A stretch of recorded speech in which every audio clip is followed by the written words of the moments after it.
Thank you. Good afternoon and welcome to the Public Works meeting for March 22nd, 2023. I'd like to welcome our new CAO, Eleanor Mohammed, who's here with us today, as well as the rest. So the first thing we need to do is call our meeting to order. Is there any declarations of conflict of interest? Not seeing any. I need someone to approve our agenda. Moved by His Worship, second by Johnny McAleer, Councillor McAleer. All those in favor of that? I need someone to put forward an adoption of our minutes of March 1st, 2023.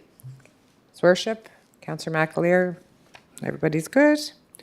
Is there any business arising out of those minutes? Madam Chair, I thought I brought this up, and it's not, Wallace, maybe it wasn't this meeting, but when we purchased, or I shouldn't say purchased, the Union Road snow dump site,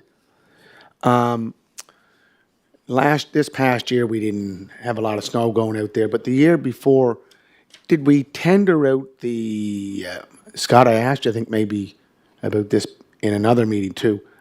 Did we tender out the snow distribution at that site, or was that done by a contractual basis? Is this in our minutes? I thought I brought it up at the last meeting, but Maybe we should add that into our new business moving on for our next meeting unless it's actually in our minutes. I don't recall seeing that in our minutes. anyways, could you just take a look into it, Scott? You Well, know what yeah, I'm that's- asking? I guess the question who built it or? No, we know who built it. It was Duffy Construction. But then the maintenance of the facility when we were hauling snow over there, did we contract out the distribution of the snow for, Oh, the excavators. yeah, So 2 winters ago, or that's what it was? first winter that was open. No, what we ended up doing was we went to various contractors who could be asked who could help us out Okay. on that, and we were able to finally find someone that was able to. But last year we have gone out, and so what we do is we go out every year for loader and excavator services now, and it's an hourly rate. Okay. But just because it was the emergency situation, we contacted. You other just sidestepped it. contractors, and the first one that we were able to get in there, we brought in.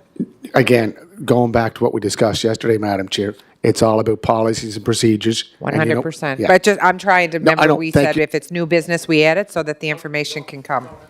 Okay. Can have that discussion.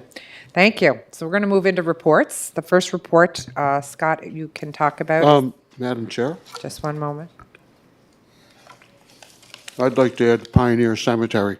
We're going to add, under new business, introduction of new business in number 7. We're going to add all our list of items that we want on our next agenda. So let's wait till we get to that point, and we'll just start with the update on the university master plan for now. Thank you, Madam Chair. So first off, before we get going here, I'm going to introduce our traffic engineer, Riley Twill. Riley's been with us for a number of years now as a student, but now is here on a full-time basis since January. So Riley's been busy with a couple of some major work since he's been here, and a couple of these reports have been on Riley's. He's been working on them. And so I'll do the introduction for the first one here, and I'll let Riley get into more of the details. So University Avenue Master Plan. So this plan has been tentatively approved at the council level, pending any feedback from a public open house. And that was to do so that we could start some of the design work now and do everything concurrently. So we did have an open house here at City Hall. We had about 32 individuals pop in and take a look at the plans and provide some feedback. We got a lot of great feedback and some feedback in terms of some of the folks that did attend, what some of the items they would like to see if we're able to add them. And just kind of before I let get Riley go into those in detail, we did look at these number of items. We don't believe we need to put any details in the actual plan. Because these are more when you get down to the detailed design phase of the process, where the master plan is that overall scope, what we're trying to achieve within the right of way, and then when you get down to the detailed design, that's when you look at how much right of way you have and what you can fit in that right of way and how you can make everything work. So we're not recommending to make a change to the overall plan, but all this feedback will be taken into consideration as we go through that detailed design and bring those plans forward to council for approval. And hand things over to Riley to kind of just go over quickly the, I believe, 6 major themes or categories of comments we received. Thank you. Riley, you can put your mic on. Thanks. Thank you very much. Yeah, so as Scott mentioned, he hit most of the kind of the broad topics there, but so we received 36 unique written comments. We kind of did that based on sticky notes. People were able to go around and look at renderings of the project and write their notes on stickies and sort of place them around the room kind of as they saw fit and what their thoughts were and stuff. So many of these comments were sort of repeated. For example, we had one comment regarding potential transit bus pull-off locations, and that there was 9 of those. So that's, there was quite a bit. There was quite a bit of feedback received in the written form, which is great. So sort of boiling it down a little bit, there was sort of 5 prevailing themes of comments that were received. So feedback point 1 is sort of a general theme that residents were kind of wanting to provide even more priority to active transportation modes, so pedestrians and cyclists, above and beyond what has been provided for in the plan. And this was sort of in the form of wider facilities,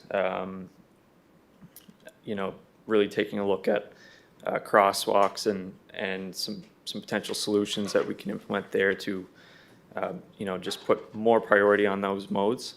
And that's kind of just the overall theme of moving away from a solely car-centric city overall, but specifically for this corridor. And so these, as Scott mentioned, a lot of these things will be able to be ironed out in the detailed design phase. And obviously there's some constraints with right-of-way and just geometric components of the design that will be finalized, but these are really good points that can be included and be considered by the department as well as the consultants that are doing the detailed design. So the second point was to consider the contents of the official plan before going forward with sort of a formal approval of the University Avenue Master Plan. So really it was just we had comments kind of written about looking at the capital expenditure of the University Avenue plan and sort of how it fits into the overall city's official plan. So I think for us going forward, the University Avenue plan, as Scott mentioned, there may not be elements that are changed in the actual plan, but that we can incorporate a lot of the things in the detailed design phase as we go through them. And the University Avenue plan will be, kind of cross-reviewed with the official plan as we go through those stages to ensure that it complies and can introduce modifications to the phases as we go along as needed.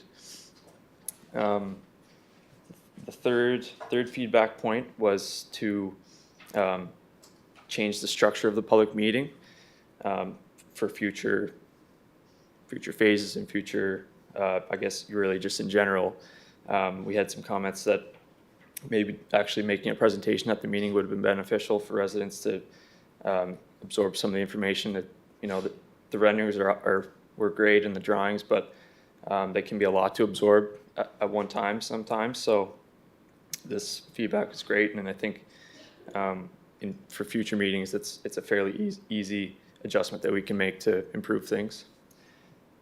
The feedback point 4, it sort of goes back to the first one, which is just putting more emphasis on active modes, and it's just to separate pedestrians and cyclists on the active transportation pathways.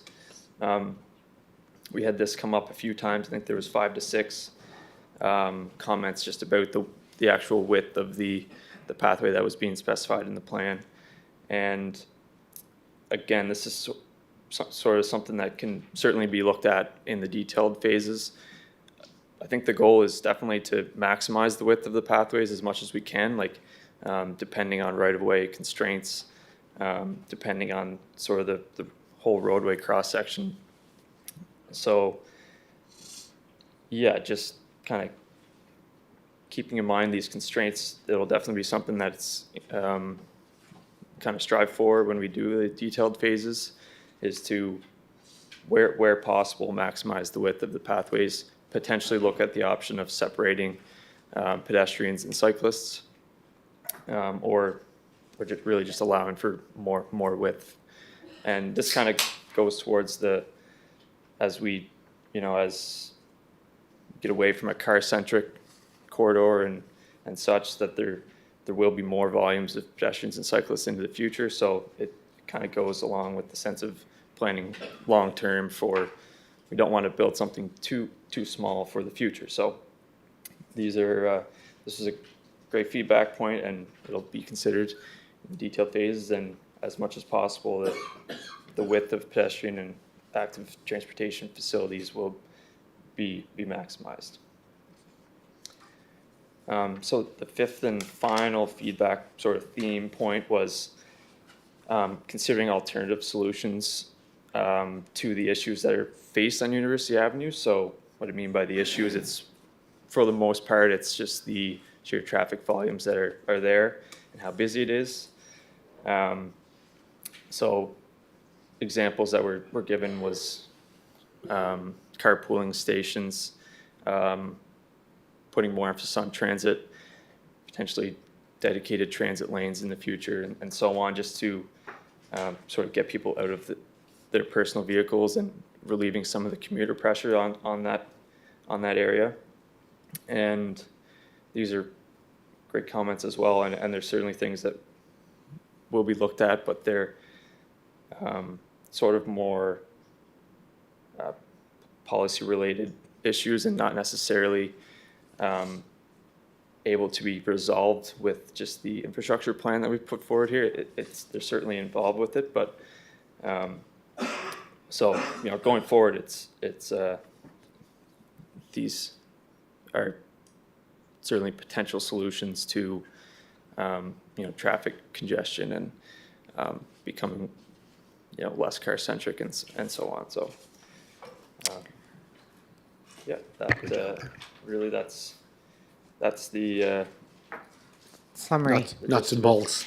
Riley, thank you very much for providing that overview. I think it's interesting when you just kind of made a comment to say your job is as traffic engineers and engineers is to design the roadways and look at that. But I think we're doing a much better job widening our lens too, to try to incorporate different ideas from our residents by having the open house here. That was valued. I also think that, we're working with, I'm hoping, with our environment and sustainability crew, as well as we do have an active transportation subcommittee that we could be trying to draw some ideas from too. When we did the roundabout project at St. Peter's Road, we had to deal with pressure after to try and come up with solutions. So this is the opportune time to really collaborate with people who are passionate and invested to kind of provide us with ideas on how to make the most sense. So I think we're at least trying to do that, and we'll continue to work on that. So thank you very much on the update. Is there a question from anybody? Could I just ask a question? Just Madam okay, hang Chair. on now. Thank you. Hang on. These are Madam all. Chair.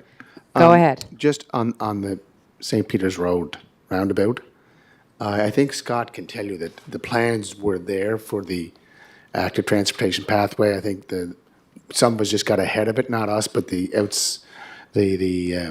community.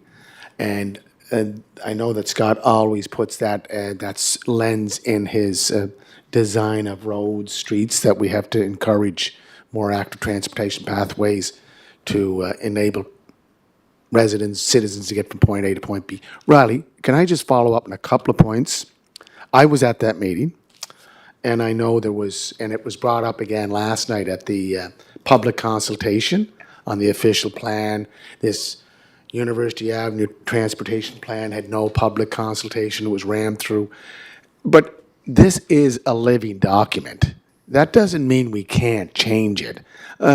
Everything that we do as a municipality, it'd be great to be out consulting all the time, but that would hold up any public works projects that we wanted to do and to expedite them so we can get people off or out of cars, onto sidewalks. I'm more of an active transportation pathway advocate. And again, we do a great job in consulting with the public. We can do more, and I think you just told us that it's going to be ongoing. And some have said that the plan, Scott, is still vehicle-heavy, car-centric. Do you agree with that, Riley? Do you think this plan is still vehicle-heavy, car-centric, and light on other modes of transportation, such as active transportation, cycling, walking, rollerblading? What are your thoughts on the University Avenue plan? Yeah, thanks, Your Worship. To a degree, but I think it's important to sort of understand that when we go from sort of a car-centric city, which historically, we are, and North America is in general, and we go towards a more active sort of transportation network, there's certainly a transition period. As it stands, University Avenue has, extremely high traffic loads, and we don't anticipate these to really be reduced, in the next year. It's not something that's going to happen right away. It's more of it's a long-term thing that needs to happen to, almost a culture shift in terms of how we decide to travel. To a degree, there certainly had to be some short-term focus on traffic. Without doing that, we sort of invest all this money in a project, and then there's still major congestion, and becomes an issue to, what do you do in the meantime during that transition from being a car-centric, having a car-centric corridor on University Avenue to a more active transportation focused area. So I think your thoughts are accurate that there are components of the plan that are heavily focused on, vehicle traffic. But certainly it's a step in the right direction in terms of providing the right types of facilities for active transportation, which will, eventually lead to more uptake in that mode. So. And just a supplementary question, Madam Chair. Point 4, separate pedestrians and cyclists. Look, we saw during the pandemic that when we opened the Victoria Park Laneway to active transportation pathway, cyclists, walkers, rollerbladers, skateboarders, more use, more respect amongst the users. I'm a big proponent of active transportation pathways. If we have to widen the pathway, I would widen the pathway. But as soon as you start separating cyclists, pedestrians, then you're going to widen that infrastructure much more than what we can do just as an active transportation pathway. Do you agree or disagree? I would agree with that. Part of the reason that the plan includes a multi-use path on one side of the roadway and a sidewalk on the other is we don't want to restrict pedestrians certainly to having to be on one side of the road. We want them on those paths. It's better to have a pedestrian on a multi-use pathway than on the side of the road, even if there's cyclists present. So I think in a perfect world and perfect right of way, if we had unlimited real estate, we'd probably provide for, designated facilities for pedestrians and cyclists. Kind of have to work with what we have there. And, so you're correct in saying that, widening the facility is an option to, reduce those conflicts between the modes. So, yeah. You're welcome. Thank you, Riley, for the update. And I know we are somewhat restricted on that roadway for space, so I think you've done a very good job trying to make sure we incorporate those areas. Are you needing to say something before Yes, I go to and I Councillor just want to Twill? chime in one thing too about the Sure. car-centric design. When we look at these types of projects, we got to look at our current issues, and we try to forecast the next decade or so. And there's really no signs that car. We do see the uptick in active transportation, of course, but there's no signs that the number of vehicles on the road is reducing or flattening out. It just hasn't shown. We haven't seen any signs of that. And the challenge is, and one thing we need to remember, this is a major collector road. This is where we want vehicles to be on. When you start restricting vehicles on a major collector, the road that you want them on, it's like water. It will find the path of least resistance. And that's one of the biggest challenges we're seeing in a lot of our residential areas that are near collector roads. We're getting tons of calls on speeders and cut through traffic, and that is the reason why, is because the roads that we are trying to encourage drivers to be on, there's bottlenecks. And so this is part of that larger solution of trying to reduce that traffic, reduce those speeds on those residential streets, is to improve these major collectors, major thoroughfares. And that's why you'll see over the next decade, we'll be bringing many more projects like this forward to continue to improve those major collector roads while still having an AT lens on them, of course, because that's a very important part of our job here now, is we know that's very valuable to the community. We want to see it continue to grow and improve and see more folks active out there. But that is the biggest challenge right now, is we're trying to fix that neighborhood residential street congestion or all that speeding and traffic. So just wanted to add that point. No, that makes sense. Councillor Twill, thank you. Thank you, Riley, for your presentation. When you talked about the active transportation pathway, I think you talked about maximizing as much space as possible. What are we talking? Are we talking 8, 10 feet in width, or are we talking 12 feet? So in the plan now, the width of the pathway is generally 3 meters, so about 10 feet. 10 feet. Is there an opportunity? I think pathway going across the Hillsborough Bridge, I believe is 12. I'm not sure. Stand to be corrected. I think it's 12. So is there an opportunity, especially, when you're coming across Belvedere Avenue down to, say, Nassau Street, there's plenty of room there to have a 12-foot pathway. Has that been entertained, and could it be entertained to give, there's, as you pointed out, there's a lot of traffic on University Avenue, and Scott, you alluded to it as well. And I agree with you. I don't see vehicle traffic decreasing or diminishing in any which way, shape, or form. In fact, I've noticed in the last 2 or 3 years, there's more traffic now on the roads than there's ever been. And I think this active transportation pathway will go a long, long way for the pedestrian traffic, the cycling traffic, people with mobility issues that have nowhere to go. And I see this as a major step forward in increasing that safety and security and predictability for all the different participants and users.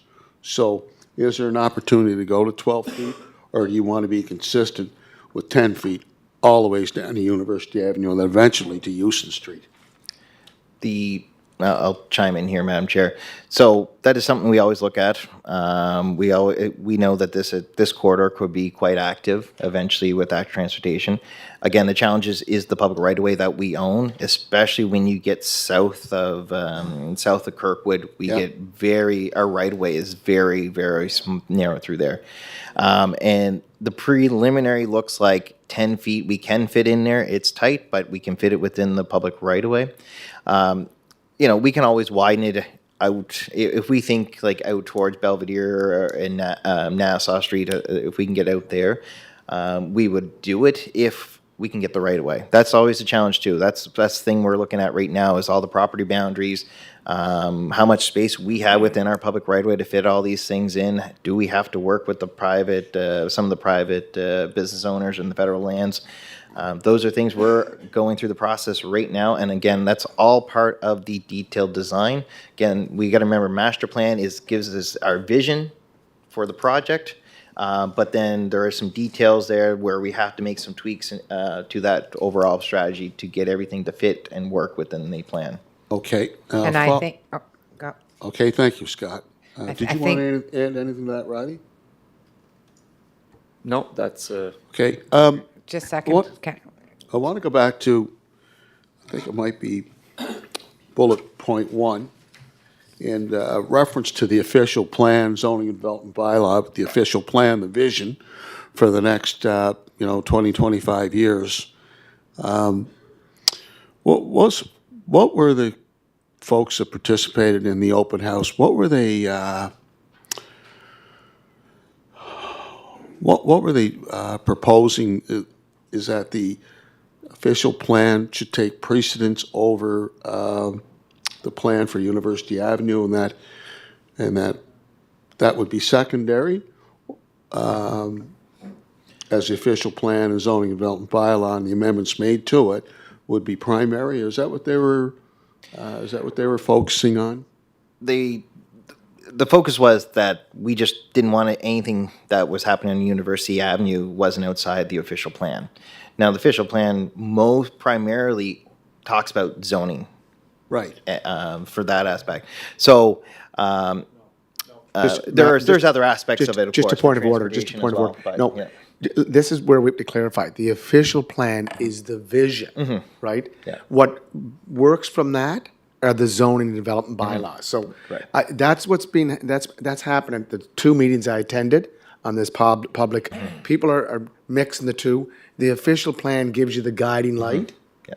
and the umbrella and everything that works from there. So I just wanted to clarify that. No, I Scott. appreciate that. Madam Chair, thank you. Appreciate that. So really, it was just essentially making sure that whatever came out of the official plan this fell in line with that. Oh, there's no conflicts, or there's no things that need to be where there's there's opposite ends of the spectrum where it really can't be integrated. Not to my knowledge, no. Okay. Thank you. So to sum that up, it sounds like we're still kind of going into the design review, incorporating ideas that we've heard from residents, as well as looking at this from the active transportation lens, taking into account that this will fit into the official plan that's being designed. That's our end game. And there's still going to be work to be done before we're ready Yeah. to go to the design phase. And Madam Chair, I think you attended the first meeting for the public Yes. consultation on the official plan. University Avenue is one of the major corridors into the city, similar to St. Peter's Road.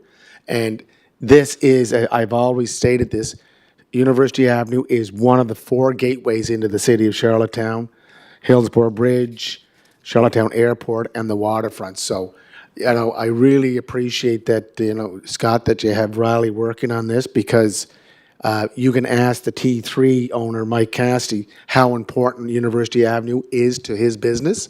That's where the business is. Everything that stretches out from there is definitely complementary, but that's his main trunk route. Thank you, Madam Chair. Thank you. Okay. So Thank you very much, Riley, for that, and I'm sure we'll get more updates as we progress through the University Master Plan project. The second item on our agenda is the unnamed laneway permanent closure, and Scott, you had also provided a meeting and an open house for people to come in and kind of hear about the potential closure of a street, and you can explain that in a minute. And I think it's just important to go back. And it was kind of challenging because for you, you're talking about street closure, but there's such a bigger picture sometimes to why you're even considering street closure. So again, that silos work of coming out a little bit to be a little bit more communicative so people understand the bigger picture. But if you could provide an update on that. For sure. Thank you, Madam Chair. So yes, February 28th, we had a public meeting on this proposal to close this alleyway permanently. Only 2 members of the public came out to speak on it. Both members, they were not for the closure. They felt this property could be better utilized, whether it be a pathway or a garden space or things like that. There are other programs around North America that they're currently doing that, especially in downtown cores, these underutilized spaces that cities own. That could be transformed into more of a green space or art interactive zone. So some great ideas that both these members of the public expressed. We are still bringing forward a recommendation to close this alleyway for a couple of reasons. This alleyway is very, very narrow. It's at the most 8 feet wide in some spots, with a number of the properties built up against the property line as it is. So we don't... I'm not quite sure how you would get green space to grow in here, be able to put a garden in here. These are, I believe, 2- and 3-story buildings existing. That wouldn't be very much sunlight or anything like that. And we don't see it as as a cut through between 2 streets. This is not far from Queen Street, so folks could just walk out to Queen Street to get around the block. That being said, though, we are starting to and just recently approached by another group, and there is a meeting next week. And I think, John, you're invited to, with Downtown Charlottetown Inc. and a number of other groups. They have identified another alleyway in the downtown core off Grafton Street. It's kind of the lead into the parkade, the Palm Street Parkade, and they want to propose a plan where it cleans up that alleyway. Much wider alleyway. There's quite a bit of space actually back there. And they have a concept plan that we're going to sit down and talk to them about. And it looks very, very interesting what they proposed. They had a landscape architect design it. That's likely something we'll be bringing back to this committee to voice our support for something like that. So that's why, like I say, this one in particular, because of its size and its location, we're not quite sure how it could be transformed into that. As well as, we got to look at the why they were asking for that closure and for the property to be sold. And we see, we're always talking about the housing shortage. And so the developer, if they are successful in purchasing the property, they want to incorporate that into their overall larger plan for redeveloping that block, which is, I believe, mixed use or mostly residential. I'm not 100% sure what they're planning. And so we see if they can add more housing stock to the downtown core is always a good thing as well. And of course, with the alleyways, there are a number of other alleyways that the city owns around the city, and we will make a commitment to identify those and see how we could work with other groups in revitalizing some of those alleyways and making them maybe a garden of sorts or art installation, things like that, to make them more attractive and more of a spot for people who want to visit. Thank you for that. And there was some great ideas to that. I'm seeing in our package that we're looking for our committee to endorse that we forward the resolution to go to council to close this street that they've now looked at based on the public meeting and still determined that really it doesn't suit the ideas that were presented, this particular one, but there would possibly be some great benefits for residents in the city to be able to have somewhere to live. And see, as CAO interim, they're acting half Donna. Just to add to for the committee's information, that this property, if you do close it at council on Monday night, then the property would then come through finance committee to be put up for sale, through a public sale, public tender type of thing. So that would happen subsequent to the closure of the street. Thank you. So there's still process to be followed before it gets to the point where we hope we have housing, but Madam Chair, just to Scott, if I could, just on that, the developer, how, if this worked for him, how imminent, do you know his plans? Are they midterm, short-term? he'd be working with planning on that. I think he wouldn't be coming through Public Works. Go Madam ahead. Chair, I think the developer has an approved plan already without this laneway, but has another plan that he'd like to take through planning with this laneway included, and he feels it's a better plan with this. So whether it happened, this has been on the books since last spring that I know of. And, yeah. Thank you. Madam Chair, Okay, I just so, wanted to ask one question. Yep. You were at that meeting also in was it February 28th? Yes. There was issue about the permanent closure, street closure bylaw. So looking at the notices, we respected everything that was required in that notice, correct? Correct, Scott? That's correct. In the bylaw, it provides our guidance for notices and pursuant to the bylaw. So you have to put it 4 consecutive weeks in the Gazette, and then 4 consecutive weeks in the local newspaper, which was the Guardian. And we did that for 4 weeks consecutive in both prior to the meeting. Last night it was suggested maybe we look at a mail out in the future, but doing a mail out for the city for everything, that's going to be quite costly. So, Madam Chair, as you know, she did mention some other alleys, and we do. John, Councillor McAleer, who sits on DCI representing the city, there is that alley that I think we own the alley between 80 Grafton and the old Rogers Hardware building. Do we, Scott? Is that the one Yeah. beside the new Key Murray building? Yes. Yes, yes. Okay. We do own that, and that's the one I was referring to. So we're going to, and plus, there was another one that was identified by the 2 participants who attended the February 28th meeting. That's the alleyway between Dorchester and, Dorchester and Sydney Street. Okay. Like, there's an alleyway that we can beautify for the neighborhood.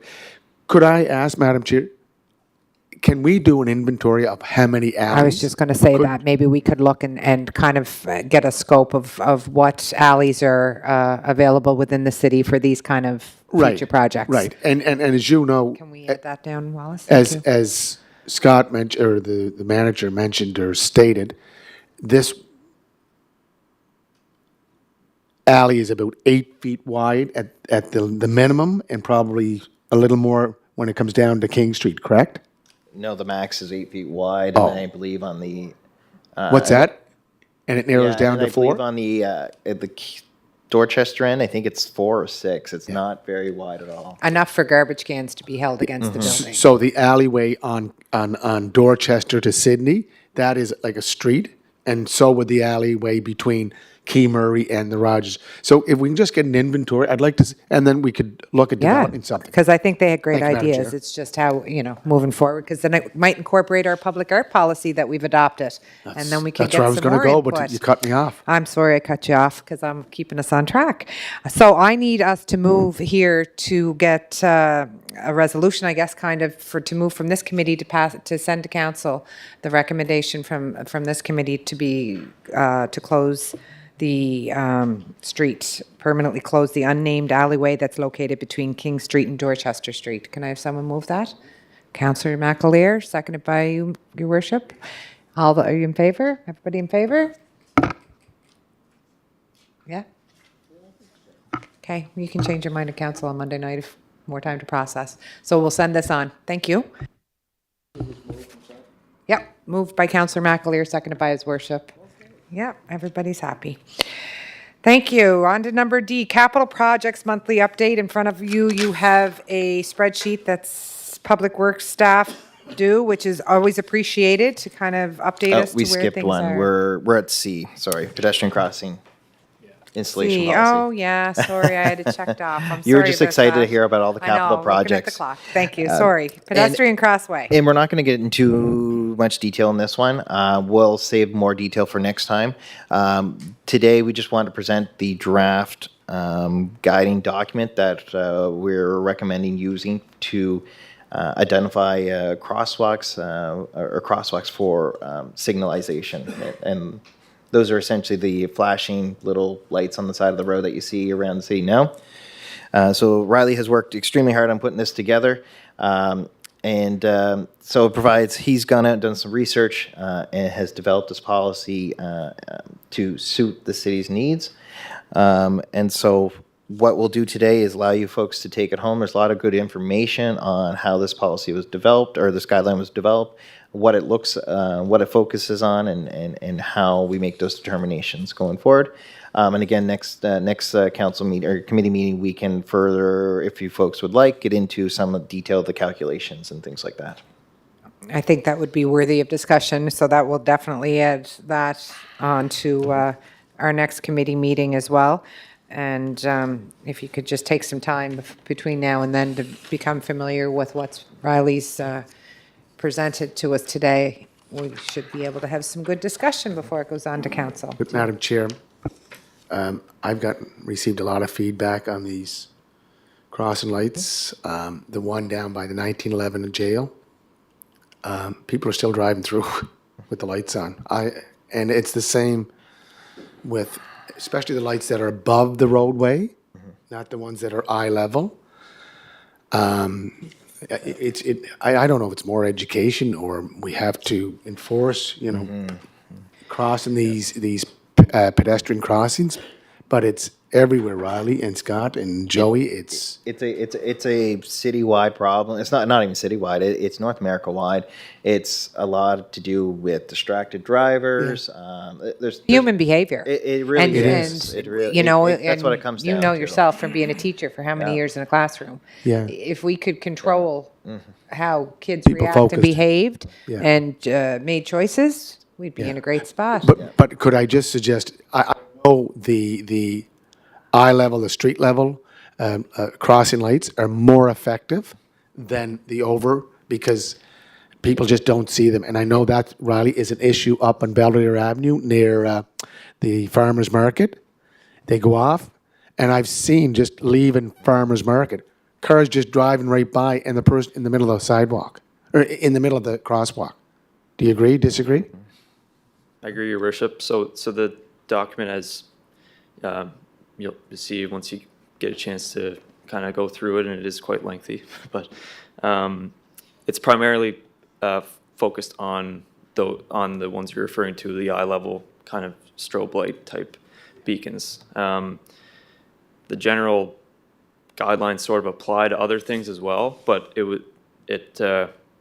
so other options are so overhead lights and sort of some physical measures that can be done as well.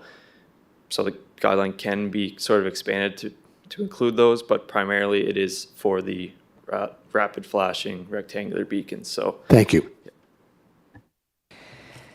Thank you. So we'll come back to this for our next meeting for sure. Thank you. Okay, now we're on to D, which is the capital projects monthly update. Scott?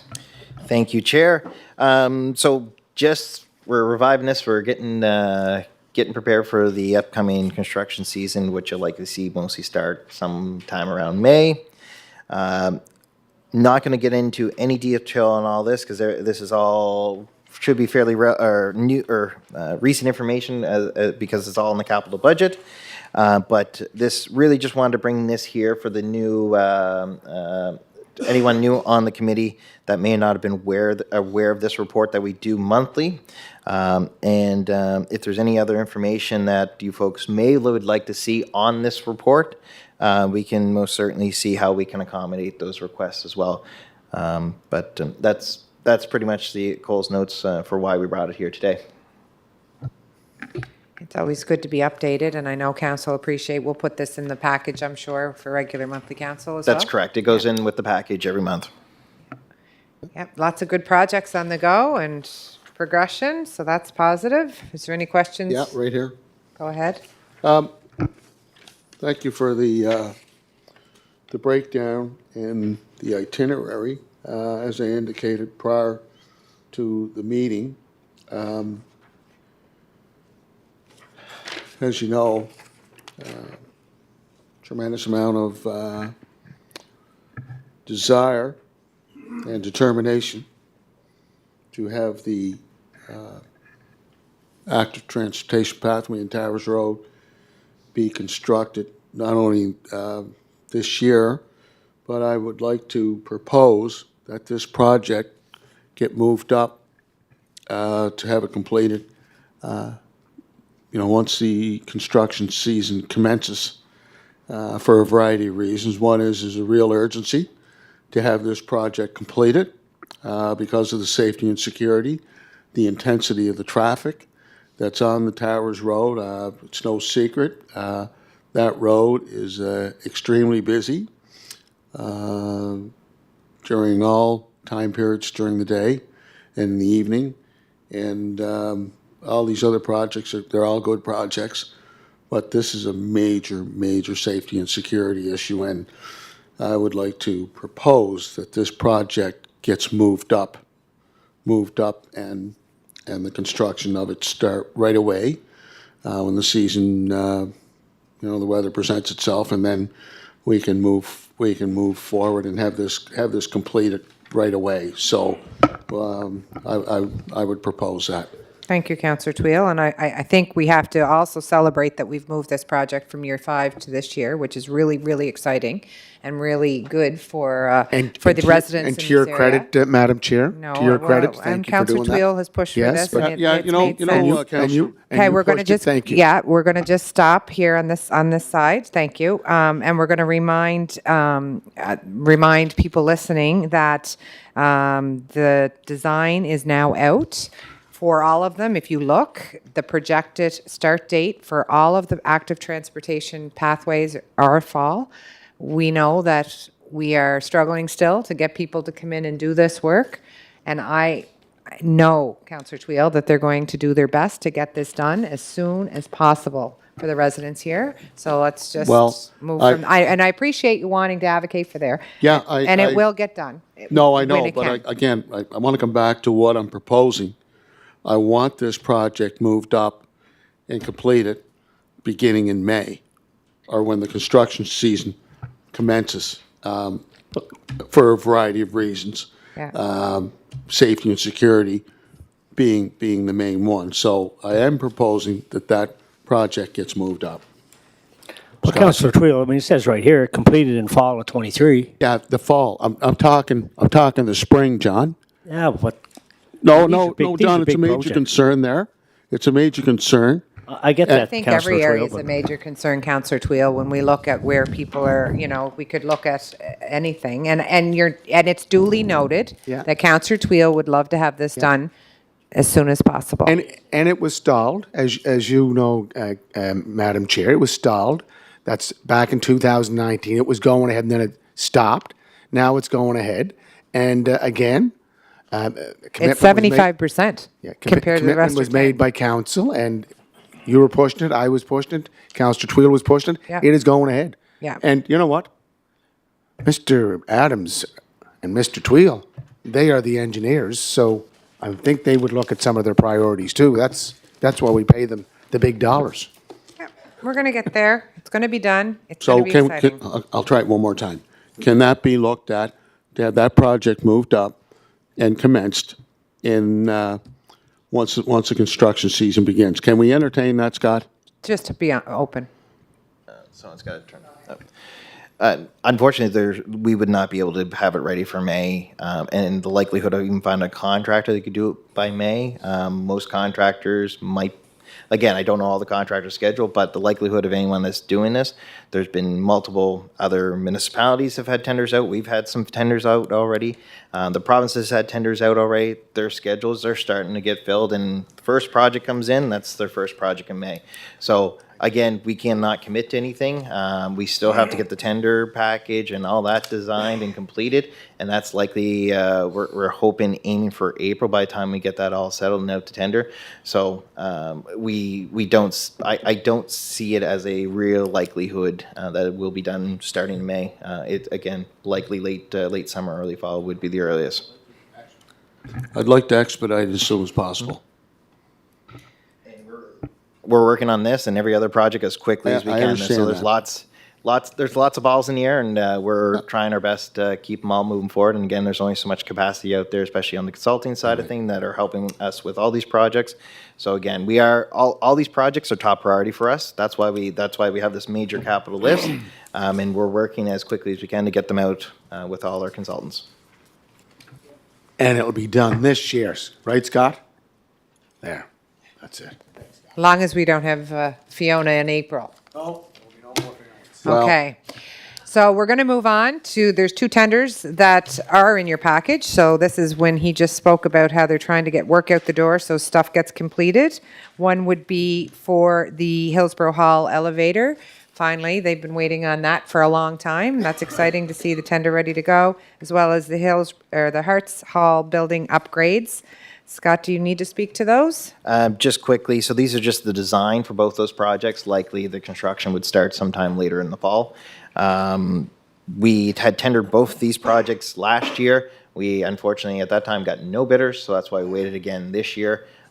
Finally got two bidders on both these projects, and all the information is in the packages that we're recommending the design of Hearts Hall to Coles and Associates. And as well as Hillsborough Hall to Coles and Associates. They were the low bid on both of those tenders. So as a committee, I guess we need someone to put forward the motion to send these on to council. Moved by His Worship, seconded by Councillor McAleer. Everybody in favor of moving these two tenders to council? Perfect. Keep work going. Thank you. Those are done. So introduction of new business. And as you know, how I like to operate is anything that we want to talk about, we bring up under new business and we add it to our next agenda so that way staff have time to prepare and come back and give us the information. So for me, I have one issue that a resident, I think maybe in your ward, Mitch, or Councillor Duran's ward, was wanting us to look at the policy around trucks on Mount Edward Road. There was a policy, I guess, at one point, before our city becoming fast and busy, that there was no trucks to be allowed on Mount Edward Road. Anyway, I just thought, and I know Scott and I, we had a conversation about this, and it's something that we can bring here, maybe to look at updating it to be more practical to what's happening on Mount Edward Road. Again, one of those roads that is busy. The and we signage is use- there, Chair. Yes, The signage is exactly. The signage is on that road. It was put there. I think from my conversation is that we need to go back and look at our policy because Scott, you can speak to that. Any type of bylaw or policy definitely should be reviewed every so often. It hasn't been, the truck routes haven't been reviewed in a few years. I'm not sure when the last time it was reviewed. So it's definitely something that as the city expands and grows and we develop more commercial areas, it is something that we need to look at and make adjustments accordingly. So it's something that we'll try to bring forward next meeting, but we'll make sure it comes up here in the near future with a recommendation if there are any changes that we see fit. And we've talked about that, maybe going through our bylaws and policies that we're responsible for as a committee, because that really is our role, is to more or less look at the policies and bylaws and seeing how we can bring those up to speed, because it's not up to us to determine where projects go, but maybe how our bylaws fit. So I've asked Scott to kind of start looking through different ones, and we can kind of explore as we go through as a committee to see what we can do to bring those up to speed. And Councillor McAleer also brought up in the paper there was Buchanan Drive, some issues with wanting a sidewalk. Again, one of those areas that's very dangerous. And when asked for the response, the managers indicated it's private property. So I think if we could add that onto our agenda for next meeting too, that we might be able to look at what, as a council, could we be doing to kind of work or push with the private property owners to see what we can be doing to increase safety. Did you want to speak more to that, Councillor McAleer? Good. And it was a great article. I think it was Saturday's Guardian, Fusion Charlottetown, just speaking to, basically for context of viewers or listeners, it's basically, the Walmart parking lot, between Walmart and the upper parking lot of the City Buchanan Drive or whatever. So anyway, real safety concern. I don't know if there's anything the city can be a catalyst for, around that for consideration. But I think it may be incumbent upon us to put another lens on that and see if there's any opportunity with the private owners to come up with a possible solution. Thank you. Thank you. And we now, I know Councillor Tweel wants People's Cemetery added to that. Pioneer Cemetery, I'm sorry, Yeah. People's Cemetery. Yeah, the Pioneer Where would it end up? Cemetery. Yep. Since the storm, the hurricane that we had, and the city does the maintenance for the Pioneer Cemetery. We've taken down trees in the past. We've got a lot of trees that are fallen, a lot of limbs that are hanging. Just wondering what the plan is for Public Works to retain a contractor and go in and do the necessary work that needs to be done for the Pioneer Cemetery. You might be able to respond to Councillor Tweel in an email on that, Scott, after, just to kind of Just- update him on what. Just a point of order on that, Madam Chair. There's no pioneer cemeteries in Charlottetown. Are you referring to the old Protestant burial ground on University Avenue? Is that it? Yeah. And Scott, I know 2 years ago that we did send in crews to cut trees. We worked through the old Protestant burial grounds committee at a cost of $10,000. So we've done it before. It's not like we're breaking new ground or cutting down trees that we never cut down before. Yeah, we'll have to look at what happened. I don't recall what the situation was. We'll look into that, and then we'll send an email to the committee about how we can assist if we can within the context of our agreement with the old Protestant burial grounds. And Madam Chair, is that committee still going? I know. Okay, so in the past we've waited to receive a request from the committee. Have you received a request, or is this the first time you're hearing about it? I can't recall us receiving a request, but it could have come in through environment sustainability. I'm not sure. I don't recall seeing one. But Well, we'll have further yeah. discussion Yeah, at our we'll next look meeting. into it further. Yeah. Yep. Clarification on that. I was notified by a resident in Williams Lane, and he's extremely scared of the tree in the cemetery side that's going to fall on his house and do damage unnecessarily. And if you look at the cemetery, which I see it every day, there's a lot of work that needs to be done to clean up the fallen trees and the limbs that are there. So I'm making the request on behalf of the community. Thank you. But Madam Chair, again, just to clarify, this committee is a very long-standing committee that was set up back when we invested the money into that old Protestant burial ground. George McDonald was mayor at the time. Scott, you weren't here, and the committee is a very active committee. That goes back to 2002, so I think we should try to find out where they're at. Let's look at Collaborate. yeah, you know what? Look at the whole property instead of just pieces, parts and pieces. And could I just add something for new business? I just mentioned to Joey for next meeting. Can we look at a cleanup for the city streets? I know we're getting out of winter, but I'm expecting tourist operators, businesses are expecting a very active summer, and there's just a lot of work to be done, Joey. And so if you can just give us a report at the next meeting on where you're at with it.